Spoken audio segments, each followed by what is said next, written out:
আসসালামু আলাইকুম। আবার চলে আসলাম গরুর ভিডিও নিয়ে।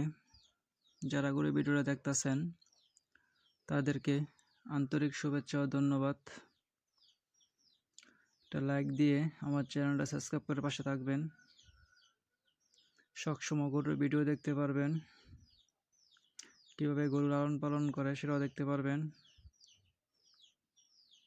আর আপনারা চাইলেও এইভাবে গরু লালন পালন করতে পারেন। এক দুইটা গরু পালা একদম সহজ। আপনারা চাইলে এইভাবে গরু লালন পালন করতে পারেন। ভিডিওটা দেখতে থাকেন।